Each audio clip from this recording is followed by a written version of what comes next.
ආයිබුවන් 2020 පෙබරවාරි 11 මැදියම් රැය දවස් මාරු වෙනකොට තමයි අපේ සංවාදය තවදුරටත් ගොඩ නැගෙන්නේ.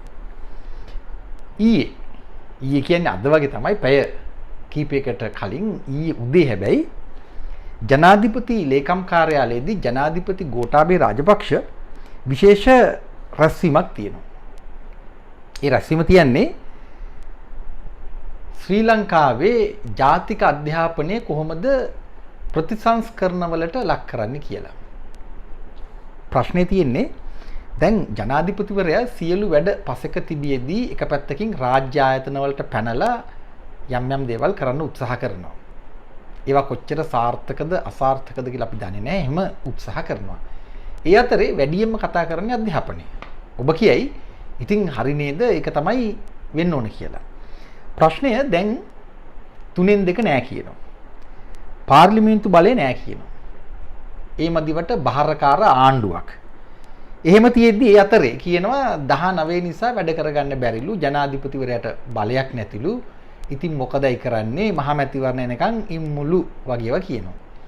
එහෙම තියෙද්දි ඇයි මේ අධ්‍යාපනය පිළිබඳ පූර්ණ ප්‍රතිසංස්කරණයක් ඇති කරමු කියලා ඔහු ලහි ලහියේ කියන්නේ. කාටද මේ කියන්නේ? ඒ රැස්වීමට සහභාගී වුණා විශ්වවිද්‍යාල ප්‍රතිපාදන කොමිසමේ නිලධාරීන්, බලධාරීන්, උපකුලපතිවරු රාජ්‍ය විශ්වවිද්‍යාලවල. මේ අයට ඊටම කෙටියෙන් ජනාධිපතිවරයා කිව්වේ දැනුත් අන්න උපාධිධාරීන් ඇවිල්ලා ඉන්නවා රස්සා ඉල්ලගෙන වචන වෙනස් අදහස. ඉතින් මොකක් හරි කරන්න ඕන. මොකද්ද කරන්න ඕන? දෙස් විදෙස් වෙළඳපොළට ගැලපෙන විශ්වවිද්‍යාල අධ්‍යාපනයක් සකස් කරන්න ඕන. ඒක තමයි කරන්න ඕන. ඕනනම් ජනමත විචාරණයකටත් යන්නලු. ඒ තරම් ලොකු වැඩක් කියලා ජනාධිපතිවරයා හිතනවා. ඒ අතර නායකත්වය අභියෝග ජය ගන්න හැටි කියලා දෙන්නලු. යම් යම් දේශපාලන කණ්ඩායම් සුළු විරෝධතා දැක්වුවට ගණන් ගන්න එපාලු. ඔය කියන්නේ විශ්වවිද්‍යාල ශිෂ්‍ය ප්‍රජාවට අන්තර් විශ්වවිද්‍යාල බල මණ්ඩලයේ ඇතුළු කණ්ඩායම් වලට තමයි කියන්නේ ඔවුන් විරෝධතා දැක්වුවට ගණන් ගන්න එපාලු රටේ අධ්‍යාපන ක්‍රමය වෙනස් කරන්නලු. අධ්‍යාපන පූර්ණ ප්‍රතිසංස්කරණයක් තමයි කරන්න යෝජනා කරන්නේ. ලහි ලහි ඇයි මේ ඊළඟට ජනාධිපතිවරයා මේ කතාවේදී කියන තවත් කතාවක් තියෙනවා. ඔබ මේ වැඩසටහන බලන්න ඊයේ ජාතික නාලිකාවල රූපවාහිනී නාලිකාවල මේ විකාශය වුණ කෙටි ප්‍රවෘත්ති කොටසක් හැටියට ඔහු කියනවා රැකියා ලක්ෂ 3ක් විතර ඉමීඩියට්ලි ඒ කියන්නේ වහාම කඩිනමින් ගන්න පුළුවන්ලු මේ ක්‍රමයට. ඉතින් අධ්‍යාපනයේ ප්‍රතිසංස්කරණය කරලා තිබුණා නම් වගේ අදහසක්. ලක්ෂ 3ක් රැකියා. ඔබ හිතන්නේ එහෙම රැකියා වෙළඳපොළක් දැන් තියෙනවද ලංකාවේ? ලක්ෂ 3කට රැකියා දෙන්න පුළුවන් එක්කෝ ලංකාවේ පිටරට විය හැකි. ඒ ලක්ෂ 3ට ගැලපෙන්න අවශ්‍ය සුදුසුකම් තියෙන ඈයෝ මේ රටේ නැහැ. මේ කතාව ඇත්තක් කියලා ඔබ හිතනවාද? විදේශගත ශ්‍රී ලාංකිකයන්ගෙන් අහන්නේ. ලෝකේ අපි කනගාටුවෙන් වුණත් කියන්න ඕන 77න් පස්සේ වැඩිපුර ප්‍රමාණයක් පිටරට ගිහිල්ලා හඹුරනවා. වෙන ජාතීන් ඉදිරියේ දන නවල බඩ ගාගෙන වෙන්න තියෙන සියලුම නොපනත් කම්වලට මුහුණ දීලා ජීවිතේම ඉවර කරලා සල්ලි හම්බ කරලා අපට සල්ලි ඉවනවා. මේ මැදියම් රැයේ ඒ රටවල් වල වෙලාවල් වෙනස් වුන් වැඩ ඇති. ඒ තමයි ඇත්ත. දුක්ඛිතම කතාවක් තිබෙන්නේ මැද පෙරදිග. අපි මහ ලොකුවට විවෘත ආර්ථික ක්‍රමය කියලා ප්‍රතිසංස්කරණ හඳුන්වා දීලා කරලා තින්නේ අපේ අම්මලා, නැන්දලා, පුංචි අම්මලා, අක්කලා, නංගිලා, දුවලා මැද පෙරදිගයවල බොහෝ විට ලිංගික ගොදුරු බවටත් පත් කරලා නොමරා මරලා සල්ලි අරගෙන අපි කියනවා ඉතින් සංවර්ධනය වුණා කියලා. එහෙම තත්වයක් ලෝකෙ තිබෙන්නේ. අතර ඉගෙනගෙන ජාත්‍යන්තර අර ඊනියා ජාත්‍යන්තර නෙමෙයි ජාත්‍යන්තර වෙළඳපොළ තුල කරට කර හිටගෙන වැඩ කරන්න පුළුවන් යම් සමාජ තීරුවක් තිබෙනවා. ඇති හැකි පවුල් වල සහ පල්ලෙහා මට්ටම් වලිනුත් උඩට ගිය පල්ලෙහා කියන්නේ මේ ආර්ථිකයේ පැත්තෙන් එහෙමත් උඩට ගිය විවිධ විෂයන්ට සම්බන්ධ පිළිගත් මට්ටමේ රැකියා කරන අයත් ඉන්නවා සෑහෙන ප්‍රමාණයක් ලෝකේ පුරාම. විවිධ විශ්වවිද්‍යාලවල විවිධ බහුජාතික සමාගම්වල රාජ්‍ය ආයතනවල වෙන රටවල වැඩ කරනවා. සමහර රටවල තීරණාත්මක තැන්වලත් ඉන්නවා. හැබැයි සාපේක්ෂව අඩුයි. අපි හිතනවා නම් ලක්ෂ 3ක් රැකියා අපට දෙන්න පුළුවන් මේ සුදුසුකම් තියෙනවා නම් කියලා මම පුදුම වෙනවා. ජනාධිපතිවරයාට යෝජනා කරනවා මේ රැකියා අවස්ථා ලක්ෂ 3 අපට පැහැදිලි කරන්න කියලා. දැනගන්න. ඔබට මතකයි ගෙවි ගිය කාලය තුල දකුණු කොරියාවේ ටෙලිනාට්‍ය පෙන්නලා අර ගුජම්පියාව සමාජගත කරලා අපේ තාරුණ්‍ය අරගෙන ගියා දකුණු කොරියාවේ කුලී වැඩ කරන්න. තරහ වෙන්න එපා. මේ කතාව කිව්වහම කවුරුවත් මේ අවමානයට ලක් කිරීමක් නෙවෙයි. සියලු රැකියා තමයි. හැබැයි අපි මේ කරන තක්සේරුව හරිද කියලා තමයි මම ප්‍රශ්න කරන්නේ. අපි තවම ලෝකයේ රැකියා වෙළඳපොළ හොයාගෙන නැහැ. ඒ වෙළඳපොළට අවශ්‍ය රාජ්‍ය මට්ටමේ එක එක්කෙනා පුද්ගලිකව පෞල් මට්ටමින් කරගෙන නැති රාජ්‍ය මට්ටමින් අපට කළ හැකි දේ අපේ හැකියාවන් අපේ කුසලතා දැනුම පාවිච්චි කරලා වෙන රටවල් එක්ක ගැටෙන්න කරට කර රැකියා වෙළඳපොළ ජය ගන්න හිතලා නැහැ. එහෙම හිතලවත් නැහැ. එහෙම පසුබිමක තමයි මේ අධ්‍යාපනය පිළිබඳ ප්‍රතිසංස්කරණ සාකච්ඡාව ගොඩනගන්නේ ජනාධිපතිවරයා. මේ ගැන අපිට ඉතාමත්ම බරපතල සාකච්ඡාවක් තිබෙනවා. සමහර විට කාලේ ටිකක් වැඩිපුර ගන්නත් වෙයි. අමාරුවෙන් හරි අහගෙන ඉන්න මේ කතාව වැදගත්. දැන් මේ ජනාධිපතිවරයා කියන කතාව යට භයානක පණිවිඩයකුත් තියෙනවා. භයානක පණිවිඩය තමයි ඔහු කලකට කලින් 2018 අවුරුද්දේ මගේ මතකය හරිනම් 2017-18 අතර ඒ තිබෙන අන්තර්ජාලයේ YouTube වල නිදහස් YouTube channel එකේ තිබෙනවා ශැංග්‍රීලා හෝටලේදී කොළඹ ශැංග්‍රීලා හෝටලේදී ගෝඨාභය රාජපක්ෂ අනාගතයේ රට හදන්නේ කොහොමද කියලා ආර්ථික වැඩපිළිවෙළ ඉදිරිපත් කරනවා. එය ලෝක බැංකුව ජාත්‍යන්තර මූල්‍ය අරමුදල සහ ඇමරිකානු දේශපාලනය ඇතුළු ඊනියා ජාත්‍යන්තරයට අවශ්‍ය වැඩපිළිවෙලක්. ඒ ගැන මම කතා කරලා තිබෙනවා චාප against ගෝඨා කියලා. මේ වැඩපිළිවෙල ඉදිරිපත් කරුවාට පස්සේ කබීර් හෂීම් ඇහුවා ඔහුගෙන් කබීර් හෂීම් තැනක කියලා ඒක අහගෙන ඉඳලා ජනමාධ්‍ය කරුවෝ වාර්තාකරුවෝ ගෝඨාභය රාජපක්ෂගෙන් ඇහුවා ඇත්තද මේ කබීර් හෂීම්ලා කියනවා ඔබ කරන්න හදන්නේ එක්සත් ජාතික පක්ෂයේ වැඩ ටිකම නේද කියලා. ඔහු කිව්ව වෙන්නේ නැති ඒ වැඩේ ඒගොල්ලන්ට හරියට කරගන්න බැරි වෙන්නේ නැති අපි ඒක හරියට කරනවා කියලා. එතකොට පොඩි තැති ගැන්මක් ඇති වුණා. ඒ ගැන කතා කරලා තියෙනවා. ඔබට යෝජනා කරනවා මේ ඊනියා ජාත්‍යන්තරයට අවශ්‍ය ඊනියා අධ්‍යාපන ප්‍රතිසංස්කරණ ගැන තමයි ජනාධිපතිවරයා ගෝඨාභය රාජපක්ෂ වද වෙන්නේ. ඒ අනුවත් යහපාලනේ නවත්තපු තැනින් ගෝඨාභය පාලනය ඉදිරියට යනවා. ඒ කියන්නේ අපි දිගටම කතා කරන්න ඕනි. අර ශැංග්‍රීලා කතාව ගැන වැඩියෙන්ම සතුටු උනේ ඔබ හිතන්න සරත් අමුණුගම. සරත් අමුණුගම කියන්නේ මේ රටේ දේශපාලන ආර්ථික ඝාතකයෙක්. ඒ ගැන මම දිගටම කියලා තියෙනවා. චාපා උන් ස්වර්ණවාහිනී කියලා වැඩසටහන් කීපයක් ඇති බලන්න. මේ රටේ ජලය විකිණීමට අදාළ වැඩසටහනක් කෙරුවා අපි 2000 ගණන් වල මුල. සරත් අමුණුගම මම ඒ වැඩසටහනේ ඉන්නවා බලන්න ඔහුගේ කතා සහ මගේ කතා එදා ඔහු දේශපාලන ආර්ථික ඝාතකයෙක්. සරත් අමුණුගම රැකමදාරු කරන ගෝඨාභයගේ ඉදිරි දැක්ම භයානකයි. ඒ ගැන අපිට කතා කරන්න තියෙනවා. රට විකුණන්න හදන්නේ. යහපාලනේ නවත්තපු තැනි. රට විකුණන්න මේ රටට ගැළපෙන අධ්‍යාපන වෙළඳපොළක් හදන්න ඕනේ. ඒකස්සෙත් විකිණිල්ලක් තියෙනවා. අධ්‍යාපනයත් විකුණනවා. විකිණෙන අධ්‍යාපනය ඇතුලේ ඉතුරු මිනිස්සු ටිකත් විකුණලා දානවා. සමාජ හර පද්ධතින් ඓතිහාසික මූලයන් රටේ ශක්තිය රටේ හැඩය ජාතිකත්වයේ විකුණලා දානවා. ඒ කියන්නේ අපි අනිවාර්යයෙන්ම කතා කරන්න ඕනි මතක තියාගන්න මේ මොහොතේ ශ්‍රී ලංකාවේ පාලකයෝ කල්පනා කරනවා ඇමරිකාව කියන විදියට ඉන්දියාව කියන විදියට ඉන්දු ශාන්තිකර කලාපය කියලා මහා කලාපයක් හැදෙනවායි ලෝක ආර්ථිකය වේගයෙන් ගලාගෙන ඒ ආසියාවට එනවාය ඔවුන්ගේ සිහින ආසියාවට ඒ ඉන්දු ශාන්තිකර කලාපේ අපට ඕනෑතරම් රැකියා ලැබෙනවාය අන්නේ වෙළඳ පොළට කොල්ල කෙල්ල ලෑස්ති කරන්න ඕන. ඒ තමයි මේ කියන කතාව. අන්න අර IT පිස්සු එනවා IT උන්මාදේ. අපි යන්නේ වැරදි පාරක. ඒ වැරදි පාර ගැන හොයාගන්න ඉතිහාසය ගැන වේගෙන් ඔබට සටහන් කීපයක් තියෙනවා. අහගෙන ඉන්න.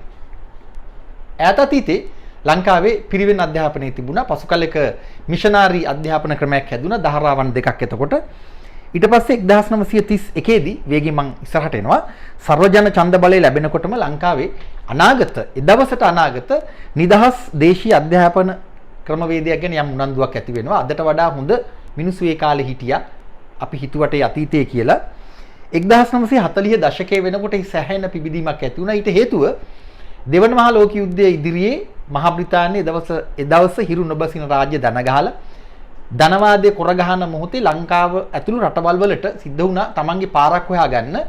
ඒ පාර හොයාගන්න මොහොතේ ලෝක සමාජවාදී ආලෝක ධාරාවන් වැටුණා. දේශීය අක්මුල් වැඩ කරන්නත් පටන් ගත්තා. වෙනස් සංවාදයක් ගොඩනැගුණා. මේ මැදිහත් වීම ඇතුලේ නිදහස් අධ්‍යාපනය පිළිබඳ යම් සංවාදයක් ගොඩනැගුණා. 1942 1945 CWW කන්නංගර ප්‍රතිසංස්කරණ. ඔහු තමයි ශ්‍රී ලංකාවේ පළවෙනි අධ්‍යාපන අමාත්‍යවරයා. CWW කන්නංගර. 1947 දී ඔහු ගෙනාපු රටට හිතකර රට ගොඩනගන අධ්‍යාපන ප්‍රතිසංස්කරණ වලට ප්‍රතිචාර වශයෙන් මිනිස්සු මතුගම ආසනයට තරඟ වදින කන්නංගරව පරද්දනවා. ඒ වෙනුවට නිදහස් අධ්‍යාපනයට ඉදිරිව පුද්ගලික පාසල් ක්‍රමයක් යෝජනා කරන ශ්‍රීපාලි හිමිකරු ශ්‍රීපාලි විද්‍යාල හිමිකරුව විල්මට් පෙරේරා දිනවනවා. ඕන් අපේ මිනිසුන්ගේ හැටි. අනුර කුමාර දිසානායකගේ භාෂාවෙන් කිව්වේ ඕන්න අපේ මිනිස්සු ඕන්. එහෙම තමයි අපි අතීත කතාව. CWW කන්නංගර යෝජනා කරපු ප්‍රතිසංස්කරණ තවම අපි හරියටම තේරුම් අරගෙන නැහැ. ඒ පිටිපස්සේ තවත් අය වැඩ කෙරුවා. ඔවුන් කල්පනා කෙරුවේ මොනව ගැනද? අපි තවම ඒ ගැන හිතලා නැහැ. lasting value to the nation. ජාතියට නියත වටිනාකමක්. අධ්‍යාපනයේ මූලය පදනම. ප්‍රාථමික අධ්‍යාපනයේ මව්බසින්. දැන් ඔන්න සමහරු කතා කරනවා පොඩි එකාගේ ඉඳලම ඉංග්‍රීසි උගන්වමු කියලා. ඉංග්‍රීසි කතා කරන්නේ ලෝකේ රටවල් කීයද? ඒ ජාත්‍යන්තර භාෂාවක් තමයි. හිතන්න අපි මොනතරම් කුජීත තැනකට වැටෙනවද? තමන්ගේ ළමයාට මව්බස වෙනුවට ඉංග්‍රීසි උගන්වමුලු මහයුන් කියන පොඩි උණුත් ඒකම කරයි. එතකොට ඉදා අර 40 දශකයේදී ලංකාව හොයන අපේ පැරැන්නෝ අපේ වැඩිහිටියෝ මව් භාෂාවෙන් ප්‍රාථමික අධ්‍යාපනය පටන් ගන්න ඕන කියලා කිව්වා. ඒ අතරේ ජාතියට නියත වටිනාකමක් හොයා ගන්න ඕන කියලා කිව්වා. lasting value to the nation. ඒ සඳහා head, heart and hands බලන්න මොන තරම් විද්‍යාත්මක යෝජනාවක්ද. head ඔළුව, heart හදවත පපුව and hands අත් එකතු වුණාම හැදෙනවා well being child කෙනෙක්. ඒ කියන්නේ යහපත් දරුවෙක්. well being ඒ යෙදුම බලන්න. well being කියන්නේ quality of life සාමාන්‍ය අරුත. ජීවිතේ ප්‍රමිතිය, යහ ජීවිතය. අධ්‍යාපනයේ පදනම. එතකොට ඒ අනුව මේ ප්‍රතිසංස්කරණ ගේනකොට අද වගේම ඈයෝ තමයි එදත් ඉඳලා තියෙන්නේ හුඟක් අය විරුද්ධ වෙලා. CWW කන්නංගර සහ කීප දෙනෙක් කොටු වෙලා. මුකුත් කරගන්න බැරි වෙලා. අන්තිමට කන්නංගර මියා දෙන්නේ දුකෙන්. ඔහුට හිතපු එකක්වත් කරන්න දුන්නේ නැහැ අපේ කට්ටිය. ඊට පස්සේ මේ සියල්ල මැද්දේ 50 60 දශක වෙනකොට නිදහස් අධ්‍යාපනය පිළිබඳ සෑහෙන මට්ටමක පිබිදීමක් මේ රටේ තිබුණා. රාජ්‍ය විශ්වවිද්‍යාල පද්ධතිය, මධ්‍යම මහා විද්‍යාල පද්ධතිය, සෙසු පාසල් ගම් මට්ටමින්, නගර මට්ටමින්, ජාතික මට්ටමින් පිබිදීමක් ඇති වුණා. ඒ අතීතය අපි කියවන්න ඕන. ඊට පස්සේ 1966 වෙනකොට මම මේ වේගෙන් තනින් තනින් අරගෙන කියන්නේ අධ්‍යාපන දෙපාර්තමේන්තුව සහ අධ්‍යාපන අමාත්‍යාංශය ඒකාබද්ධ කරනවා. ඔය වෙනකොට මතක තියාගන්න ලංකාවට අර දේශපාලන ආර්ථික ඝාතකයන් වෙන හැඩයකින් නව යටත් විජිතවාදී මෙවලම් අරගෙන ඇවිල්ලා ඉන්නේ. ලොකුවට වැඩ කෙරෙන්නේ නැහැ. නමුත් සෑහෙන ප්‍රමාණයක මැදිහත් වීමක් තියෙනවා. රසායනික යෙදවුම් පොහොර ඇතුළු ලංකාවට ගෙනත් දාලා පිටිකිරි පුරුදු කරලා මේ පාම් පිටි කන්න පුරුදු කරලා සියල්ල වෙමින් තියෙනවා. නිකන් කැඳ බීලා දාවේ කියලා අහලා කැඳ හැල්ලු කරලා දේශීය ආහාර පද්ධති විනාශ කරලා ඒ සියල්ල කෙරෙනවා. එතකොට අපේ ගොවිතැන විනාශ කරමින් තිබෙනවා. ඒ රසායනික යෝධයන්ගේ අත්වලටපත් වෙමින් තිබෙනවා. ඇමරිකාව මෙක්සිකෝවේ පටන් ගන්න හරිත විප්ලවයේ ඒවායේ අඬුපඬු සියල්ල වැඩ කරනවා. ඒ කතාව මැද්දේ තමයි අපේ රට ඉස්සරහට යන්නේ. සමාජවාදී ආලෝකය නිසා, ජාතිකවාදී හැඩතල නිසා යම් පමණකට බේරුණාට එය ක්‍රමානුකූලව ඛේදවාචකයක් බවට පත් වෙනවා. 70 දශකයේ වෙනකොට සිරිමාවෝගේ සමගි පෙරමුණු ආණ්ඩුව ගැන අපි යලිත් වතාවක් කියවන්න ඕනේ. මගේ යෝජනාව සමගි පෙරමුණු ආණ්ඩුව සිරි ලකදේ සිරි සැපදේ කියලා හාල් පොළු දැම්මේ මිනිස්සුන්ට එපා කරවන්න. 77 JRගේ ප්‍රවේශයට සිරිමාවෝ රට සූදානම් කෙරුවා කියලා මම කියන්නේ. ඒ සාහසික යෝජනාවක් ඔබ හොයලා බලන්න. ඇයි හාල් පොළු දැම්මේ? අපේ වැඩිහිටියෝ කතා කරනවා ඒ කාලේ උන්ට එපා කරවනවා. රට එපා කරවනවා. ගොවිතැන එපා කරවනවා. බෙල්ල මිරිකනවා කරපියව් කියලා. ක්‍රමානුකූලව පියවරෙන් පියවර ඒ කරන්න තිබුණා. එහෙම නැතු දැඩි පීඩනයක් එල්ල කරන්න එපා කරවන්න. එපා කරවපුවාම ළමයා පැනලා යනවා. ඒ අනුව ලංකාවේ මිනිස්සු ඔක්කොම එක හඬින් JR-ගේ දොර කවුල් විවෘත කිරීමට කැමති වුණා. අර ගමේ ගෙවිලිය මැද පෙරදිගට ගිහලා ශරීරය විකුණන තැනකටම වැටෙනවා. හේතුව අපේ ඔළුව වෙනස් කරා. මේ සමගි පෙරමුණු ආණ්ඩුවේ සිරි ලකදේ සිරි සැපදේ කියන මෙහෙයුම කළු මෙහෙයුමක් කියලා මම යෝජනා කරනවා. ඒ ගැන අපි කතා කරමු. ඔන්න ඔය වෙනකොට ශ්‍රී ලංකාවේ සුබ සාධන වාදය අවසන් කරලා සියල්ල විකිනෙන්න ඕන කියන මට්ටමට එනවා. අර කළු සුද්ද කොහොමත් ඒ වැඩ හිටියා. ඊට අමතරව විදේශීය තරවුකරුවන් ජාත්‍යන්තර මූල්‍ය අරමුදල ලෝක බැංකුව කෙලිම වැඩ පටන් ගන්නවා. 78 නව විවස්ථාවේ දාට අදාළ රෝම ඉලක්කම් 6 පරිච්ඡේදය යටතේ රාජ්‍ය ප්‍රතිපත්ති මෙහෙයවීමේ මූලධර්ම මූලික යුතුකම් යටතේ 27 ඌ යටතේ නූගත්කම සහ මුලින්ම තුරන් කිරීම සර්ව සාධාරණ හා සමාන ඉඩ ලබා දීම අධ්‍යාපනය සඳහා එය අයිතියක් බව ඒ අයිතිය රාජ්‍ය විසින් සහතික කරන බව සටහන් කරන ප්‍රතිපාදනයක් හැටියටම. ඒ කියන්නේ අච්චර නරක අයහපත් දුෂ්ට තත්වයන් යටතෙත් එදාට සාපේක්ෂව JR-ගේ ව්‍යවස්ථාව රට ගැන හිතලා තියෙනවා. අද ඉන්න අයට වඩා ඔහු ඉදිරියෙන් ඉන්නවා. දැන් ඉන්න පාලකයෝ JR-ට පරාද වෙනවා. අපට කරන්න තිබ්බේ රාජ්‍ය වගකීමක් හැටියට තිබෙන නිදහස් අධ්‍යාපනයේ මූලික අයිතිවාසිකමක් කරන්න.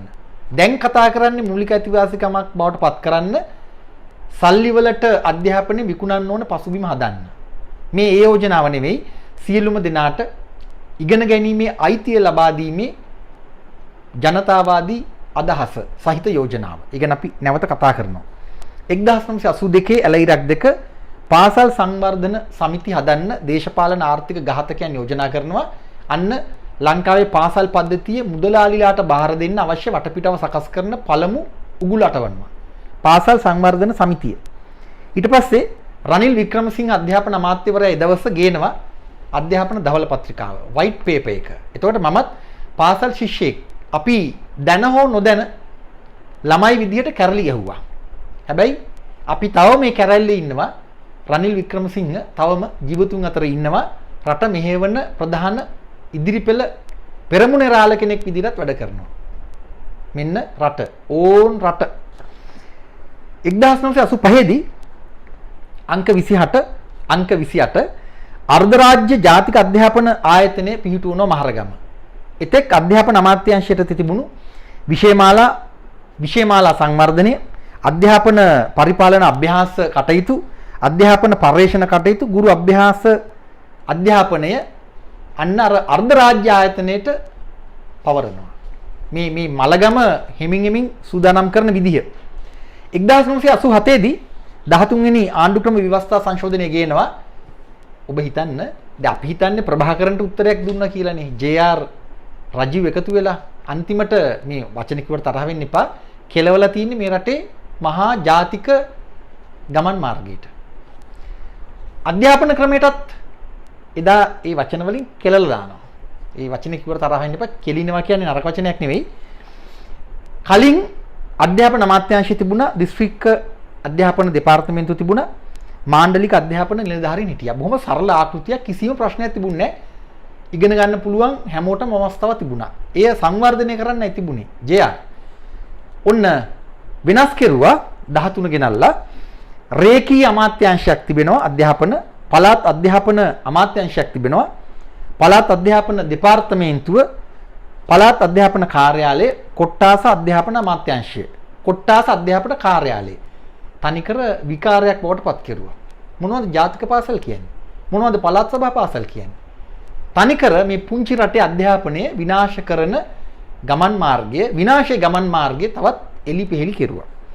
88 89 කැරල්ල ගැහුවට පස්සේ අපේ අයියලා ඉඩම් විකුණන්න අවශ්‍ය පසුබිමයි ඉඩම් අර අපි යෝජනා කරන MCC දක්වාවන සහසික ඇමරිකානු මැදිහත් වීමට අවශ්‍ය ඒ දක්වාවන අර බිම් සවියට අදාළ වැඩ ටික කරන්නත් පාවිච්චි කෙරුවා කැරල්ල.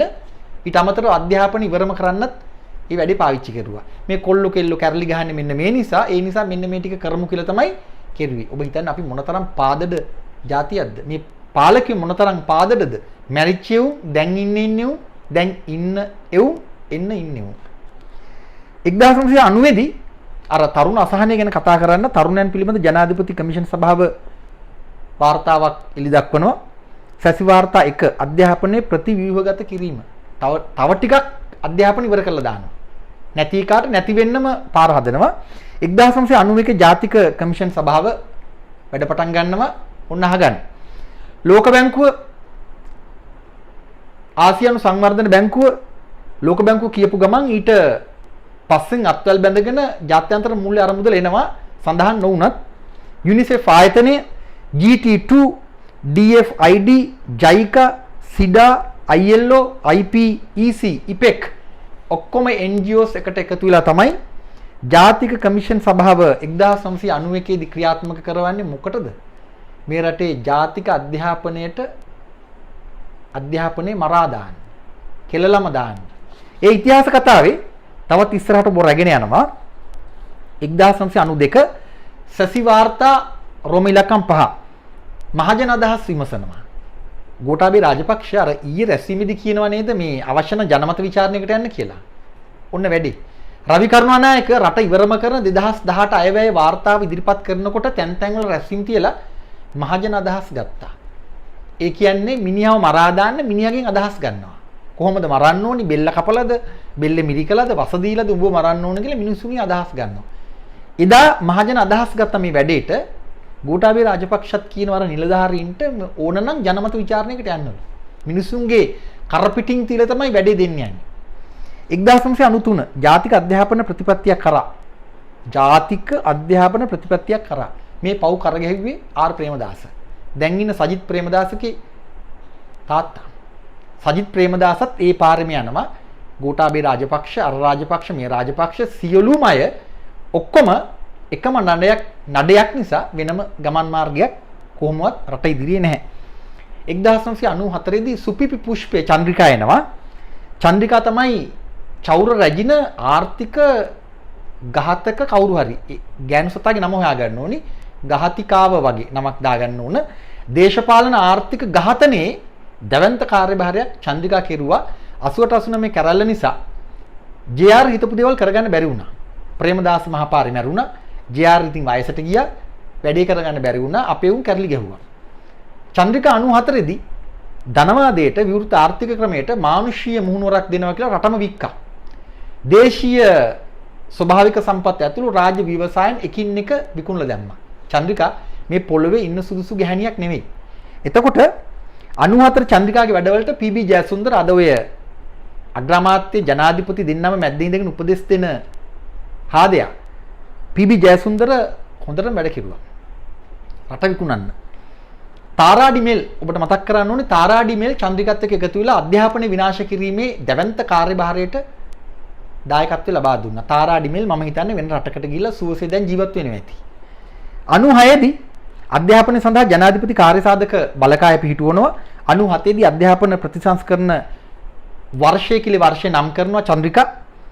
96 දීට කලින් තාක්ෂණික කමිටු 12ක් පත් කරනවා. මේ සියල්ලට අපේ සල්ලි. ඔබ හිතන්න වාහනවල යනවා කමිටු රැස්වීම් තියෙනවා කනවා බොනවා වායු සමීකරණ කාමර වෙනම ගෙවීම් වරප්‍රසාද මේ රටේ අහිංසක මිනිසුන්ගේ ඔබේ මගේ අපේ අර විදේශගත රටවල විදේශගතව ඉඳලා කඹුරා එවන මුදල් සියල්ල විනාශ කෙරුවේ අපිව ඉවර කරන්න රට ඉවර කරන්න මුදල් උපයනෙව් උන්ගේ මුදල් වලින්ම විනාශ කරන්න 1998 දී අනිවාර්ය අධ්‍යාපන විධිවිධාන කියලා වැඩක් පටන් ගත්ත සෙල්ලමක්. ඉතින් මිනිස්සු ආසයිනේ අනිවාර්යෙන්ම ඉගෙන ගන්න ඕනේ. එහෙමනේ කියන්නේ.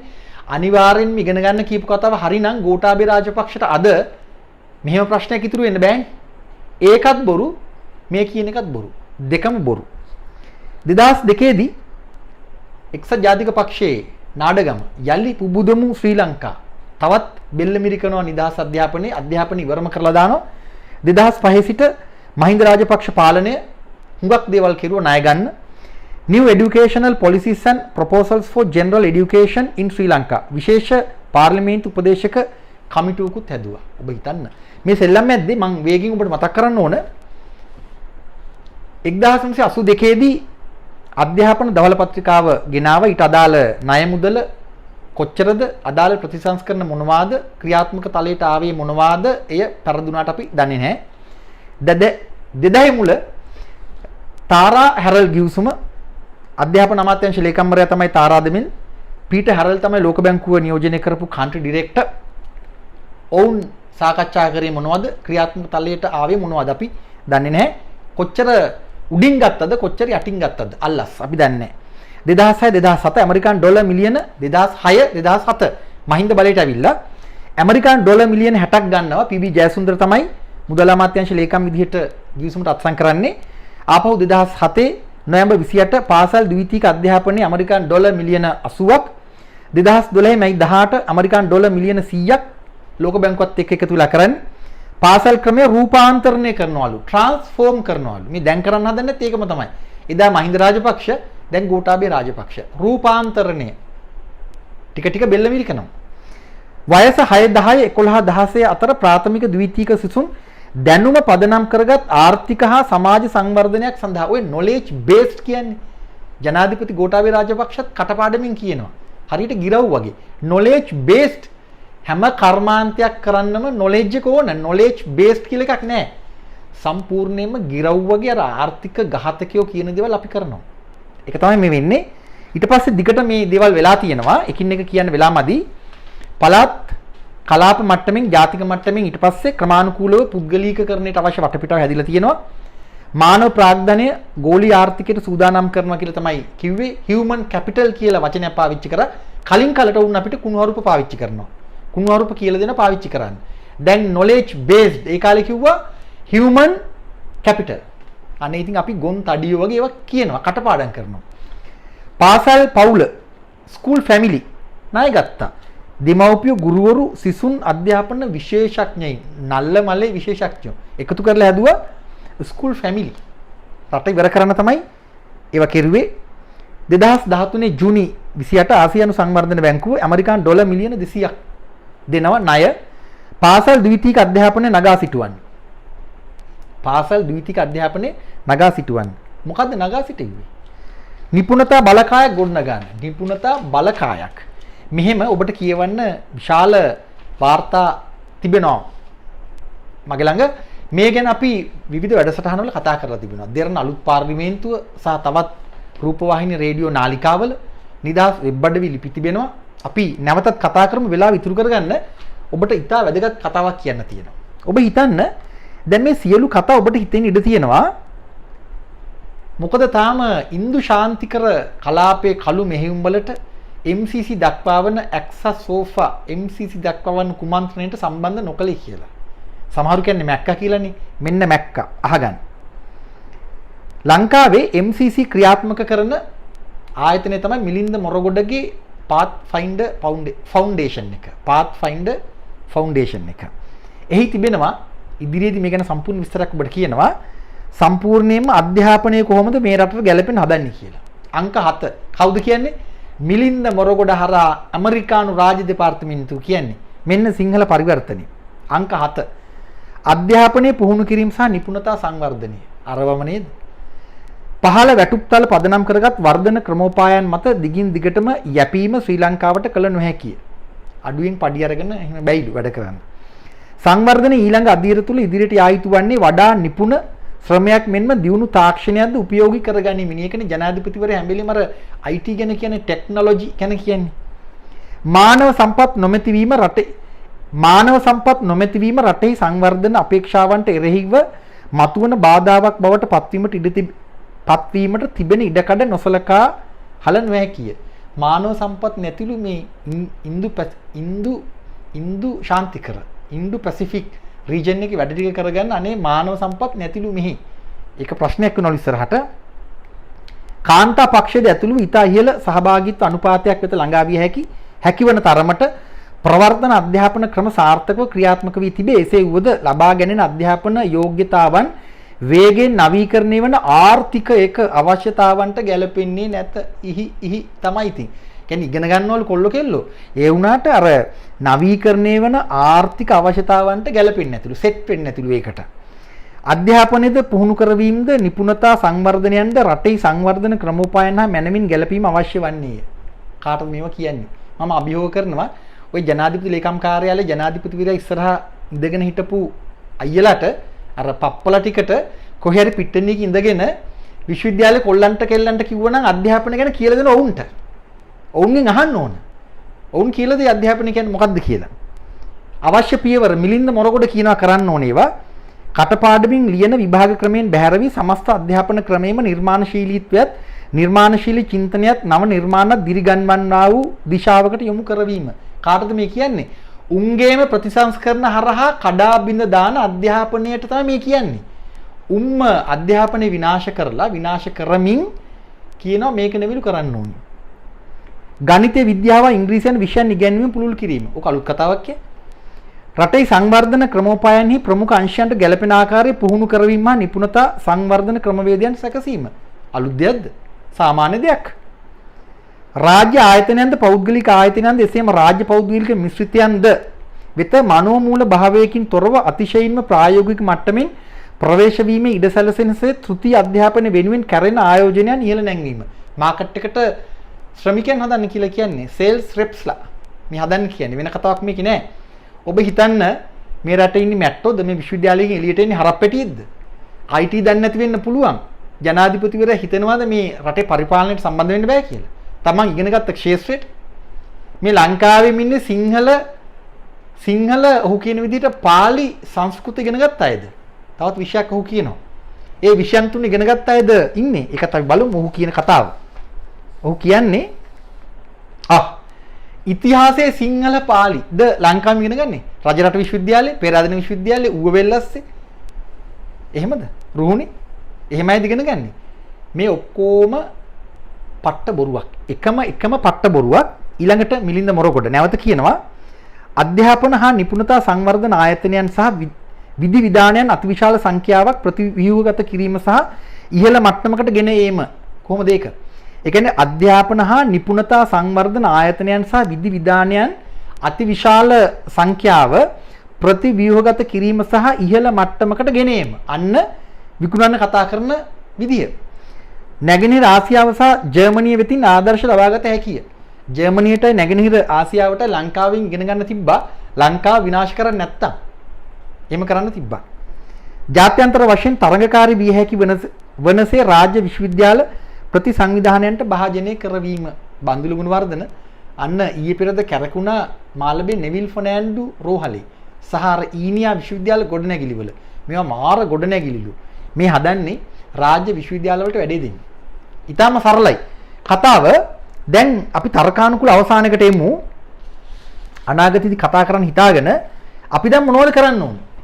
දැන් හැමෝම අහනවානේ මොකද්ද කරන්න ඕනේ කියලා. ඊටාම සරලයි. ඉන්දු ශාන්තිකර කලාපය ඉලක්ක කරගෙන චීනය, ඉන්දියාව, ඇමරිකාව පස්සේ ගිහිල්ලා රස්සාවල් හොයනවා කියන පිස්සුව ඒ උන්මාදය පැත්තකින් තියන්න ඕනේ.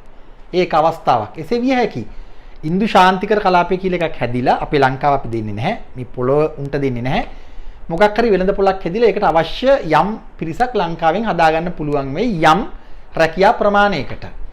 ඉන්දියාවේ ඉන්නවා පඳුරකට පයින් ගැහුවාම 60 උටාමාරක් IT ඉගෙන ගන්න අය. උන් අපිට දෙනවද ඉන්දු ශාන්තිකර කලාපේ රස්සාවල්? අපිට යම් ප්‍රමාණයක් එහෙම ගන්න පුළුවන්. එතන බලපොරයක් තිබෙනවා. බලපොරේ ඊළඟ පියවර අපි දන්නේ නැහැ. ලෝක ආර්ථිකය ආසියාවට ඉන්දු ශාන්තිකර කලාපයට ගලාගෙන එනවා කියන ඒක මිත්‍යාවක්. එය ස්ථිරවම එහෙමමයි කියලා අපිට පුරෝකථනය කරන්න බෑ.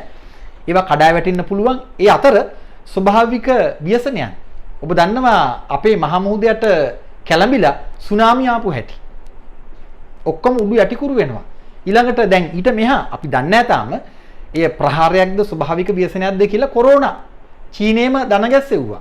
එතකොට බලපොරේ ප්‍රතිඵල සහ ස්වභාවික ව්‍යසනයන් මත මෙය මෙසේ සිදුවේවි 2050 කියලා අපිට පුරෝකථනය කරන්න බෑ. ඒ නිසා එවැනි මනෝරාජික යුටෝපියානු සිහිනයකට පටලැවිලා රටක ප්‍රතිපත්ති හදන්න බෑ. අපට පුළුවන් එසේ වුණොත් ඒ සඳහා මෙන්න මෙවැනි කණ්ඩායම් සූදානම් කරනවා කියලා පාඨමාලා යම් විෂය ධාරාවන් සූදානම් කරන්න පුළුවන්. ඊළඟට ලෝකයේ සමග අදාළ කලාපයේ සමග විශේෂයෙන්ම රට තුල මොන කර්මාන්තද දිනු කරන්න යන්නේ, මොන කර්මාන්ත අවස්ථාද තියෙන්නේ, මොන විෂය ධාරාවන් දේවා තුල වැඩ කරන්න කියන පූර්ණ දිගු කාලීන සලස්මක් අපිට ඕනි. ඒ සලස්ම අපි හිතලවත් නැහැ. අපි වැඩ කරන්නේ ජාත්‍යන්තර මූල්‍ය අරමුදල ලෝක බැංකුවේ උපදෙස් වලට අනුව. මේ දැනුත් එහෙමයි. ඊළඟට රටට විශාල ශක්තියක් ලබා දෙන්න පුළුවන් අපේ ගොවිතැන. වස විස නැති ආහාර සුරක්ෂිතතාව අපි හැදුවොත් කෑම සඳහා පිටරටට වාර්ෂිකව ඇදිලා යන බිලියන ගණනක මුදල, තවම ගණන් බලලා නැහැ. බිලියන ගණනක මුදල 70%කට වැඩි ප්‍රමාණයක් ආහාර වලට වියදම් වන මුදලින් අපි පිටරටට යවනවා. මේ මුදල ආරක්ෂා කරගන්න පුළුවන්, ලෙඩ රෝග අවම කරගන්න පුළුවන්. ඊට සම්බන්ධ කර්මාන්ත විශාල ප්‍රමාණයක් ඇති කරගන්න පුළුවන්. ආහාර පිටරට යවන්න පටන් ගත්තොත් අපිට කර්මාන්ත හිතා ගන්න බැරි ප්‍රමාණයක් උද්දීපනය කරගන්න පුළුවන්. හෙළ වෙදකම ආයුර්වේදය කෙලින්ම අපේ නිරෝගීකමට සම්බන්ධයි. ඒ වගේම සංචාරක ව්‍යාපාරයටත් කෙලින්ම සම්බන්ධයි. අපිට ලොකු වැඩ කොටසක් කරන්න පුළුවන්. ඒවාට සම්බන්ධ සුළු මධ්‍ය කර්මාන්ත, සුළු මධ්‍ය පරිමාණ කර්මාන්ත, මහා සමාගම්, දේශීය කර්මාන්ත, දේශීය සමාගම් අපි ගොඩනගන්න ඕන. රැකිය අවස්ථා බලාගෙන ඉදි ගොඩනගෙනවා. ඊළඟට ආනයන අපනයන ප්‍රතිපත්තියක් හදා ගන්න ඕනේ. ලංකාවේ හැදෙන දේවල් ඇයි අපි ඉන්දියාවෙන් ගේන්නේ? ලංකාවේ ගොඩනගන්න පුළුවන් දේවල් ඇයි අපි චීනෙන් ගේන්නේ? ඇයි අපි පාකිස්තානෙන් ගේන්නේ? ඇයි අපි යුරෝප රටවල් වලින් ගේන්නේ? අපිට පුළුවන් දේ අපි හදලා බැරි දේ පිටරටින් ගේනවා කියන ඉතා පැහැදිලි ආනයන අපනයන ප්‍රතිපත්තියකට එන්න ඕනේ. ලංකාවේ රතුලුණු ගලවනකොට අපේ පරයෝ ඉන්දියාවෙන් රතුලුණු ගේනවා. බීලුණු ගේනවා. මෙහි බීලුණු ගලවනවා, ඉන්දියාවෙන් බීලුණු ගේනවා. මෙහි රතුලුණු ගලවනවා, තවත් කොහෙන් හරි රටකින් ඒ ලුණු ගේනවා. කොහොමද හරියන්නේ? අර්ථපල් මෙහි පැලවේගෙන එනකොට තවත් රටකින් අර්ථපල් ගේනවා. මෙහෙම මරිමෝඩ නරුම රැලක් තමයි රට පාලනය කරන්නේ. මේ තත්ත්වයන් හදාගත්තොත් කොල්ලන්ට කෙල්ලන්ට පාරේ කැරලි ගහන්න ඕනේ නැහැ. අධ්‍යාපනය වෙනස් කරගන්න ඕනේ කොහොමද?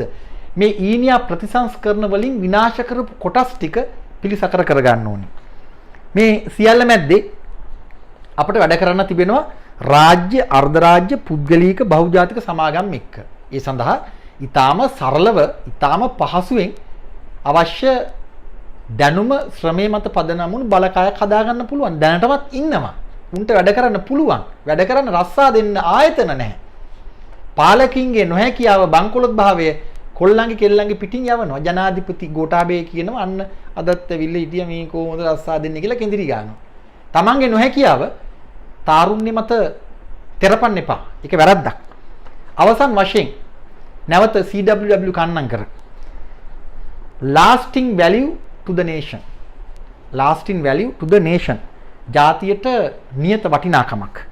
කොහොමද?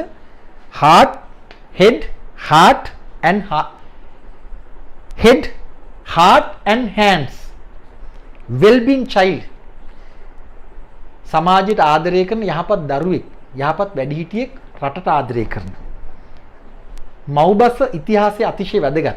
මව්බසින් ඉගෙනගෙන මූලික අධ්‍යාපනය තවත් භාෂාවන් ඉගෙන ගන්න පොළඹවන්න ඕන. කන්නංගර ප්‍රතිසංස්කරණ හරියටම හරි. සමාජීය විද්‍යාවන් මව්බස් ඉතිහාසය ඇතුළු මේ හරහා පෞරුෂයක් ගොඩන ගන්න ඕනේ. ඒ පෞරුෂය ලෝකේ පුරාම රැකියාව වෙළඳපොළ අතික්‍රමණය කරන්න ඉගෙන ගන්නවා. ඊටාම සරලයි.